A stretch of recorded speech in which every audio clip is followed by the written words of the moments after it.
warahmatullahi wabarakatuh. Perkenalkan, nama saya Rahmiatul Hasanah, NPM 20073. Di sini saya akan membacakan sebuah dongeng untuk memenuhi tugas konsep dasar Bahasa Indonesia 2 dengan dosen pengampu Ibu Idayati Askia, yaitu dongeng saya yang berjudul Anak Gembala dan Serigala. Di suatu desa hiduplah seorang anak laki-laki. Ia mengembala seekor domba. Ia mengembala domba punya milik majikannya.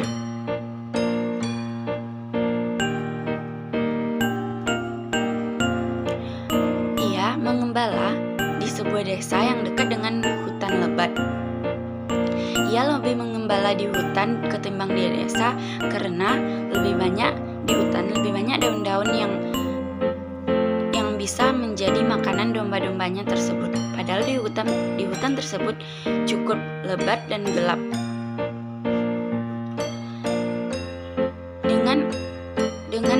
Untuk mengatasi kebosanan, anak laki-laki tersebut selalu membawa seruling dan membawa seekor anak anjing untuk bermain di saat dia merasa bosan, menemani domba-dombanya memakan rumput. Suatu ketika, terlintas ide jahil oleh anak laki-laki tersebut. Wah, jika saya pura-pura minta tolong kepada warga, apakah warga tersebut akan menolong saya? Kata anak laki-laki tersebut. Keesokan harinya, anak laki-laki tersebut benar-benar mencoba ide jahilnya tersebut. Dia berteriak minta tolong kepada warga. Tolong, ada serigala. Dan warga-warga pun mendengar teriakan dari anak laki-laki tersebut. Seketika warga-warga tersebut meninggalkan pekerjaannya demi menolong anak laki-laki tersebut. Dan warga datang ke tengah hutan untuk menolong anak laki-laki tersebut dari serigala. Sesampainya warga di tengah hutan, ternyata warga tidak melihat seekor serigala. Dan warga merasa jengkel kepada anak laki-laki tersebut. Dan anak laki-laki tersebut berkata kepada warga, "Saya tidak bermaksud untuk mengelabui kalian. Saya hanya mentes apakah jika saya minta tolong ada serigala, apakah kalian datang menolong saya?" Pada saat itu warga memaklumi anak laki-laki tersebut. Dan warga kembali ke perdesaan untuk melanjutkan pekerjaannya. Keesokan harinya, anak laki-laki tersebut mengulangi kesalahannya lagi. Dia kembali minta tolong kepada warga. Tolong, ada serigala. Tolong, ada serigala, kata anak laki-laki tersebut. Dengan ragu, warga kembali datang ke tengah hutan tersebut. Warga di tengah hutan, ternyata warga tidak menemui seekor serigala. Warga sangat marah kepada anak laki-laki tersebut, dan warga berkata, "Jika nanti kau minta tolong kepada kami lagi, kami tidak akan menolongmu lagi."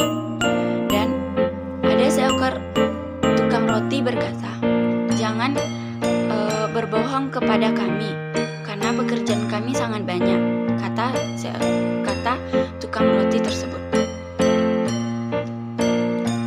Beberapa minggu setelah terjadinya hal tersebut, pengembala melihat seekor serigala, dan serigala itu terlihat sangat kelaparan, dan serigala mendekat ke arah domba-domba anak pengembala tersebut. Serigala memakan semua domba-domba anak pengembala tersebut dan membawanya ke tengah hutan. Anak tersebut merasa cemas dan ketakutan. Seketika dia minta tolong kepada warga lagi. Tolong, ada serigala. Tolong, ada serigala. Tetapi warga-warga tidak percaya kepada anak laki-laki tersebut, sehingga warga-warga tidak datang untuk menolong anak laki-laki tersebut. Sehingga domba anak laki-laki tersebut habis dimakan serigala dan dibawanya ke hutan. Seketika anak laki-laki itu menyesali perbuatannya, dan dia berpikir dia tidak akan mengulangi kesalahannya lagi, karena dia telah mendapati karma dari kesalahannya tersebut. Dari cerita saya di atas, kita dapat mengambil pesan moralnya bahwa kita tidak boleh berbohong kepada seseorang. Kita haruslah berkata jujur dan memiliki sifat jujur. Karena jika kita telah berbohong, orang-orang tidak dapat mempercayai perkataan kita lagi. Baiklah, itulah dongeng dari saya. Saya ucapkan terima kasih. Assalamualaikum warahmatullahi wabarakatuh.